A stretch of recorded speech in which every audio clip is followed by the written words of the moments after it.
Yun, so what's up mga idol, no? Nakapansin nyo ba mga idol? Walang halos motor dito sa PG. Puro kotse dito mga idol, mga boss. Mura kasi yung mga 4 wheels dito sa kanila, yung mga sasakyan, mura.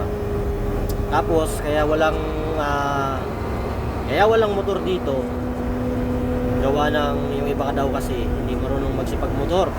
Saka kung meron man, mahal masyado. Yung iba kasi dito hindi marunong gumamit ng motor. Kaya yun, sumemplang, syempre chugi. Ganun. Kaya kung papapansin nyo dito, wala kayong makikitang motor sa kalsada. So ako, meron ako nakikita paminsan-minsan, pero hindi ganun kadalas. Puro sasakyan lang talaga, 4 wheels, truck, bus. Yun lang yung makikita mo dito mga boss. Wala kang ibang makikita dito. Bike yan, meron mga bike. Pero bihira lang din yung bike, karamihan puro mga 4 wheels talaga.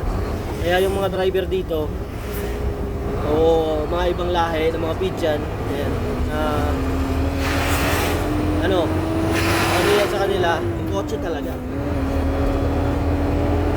Wala kang makapasin, di ba? Tingnan nyo, wala kayong nakikitang motor na nakakasalubong natin. Gawa ng wala talagang motor dito, bihira lang. So yun lang mga boss, no? Ingat tayo sa akin bawat biyahe.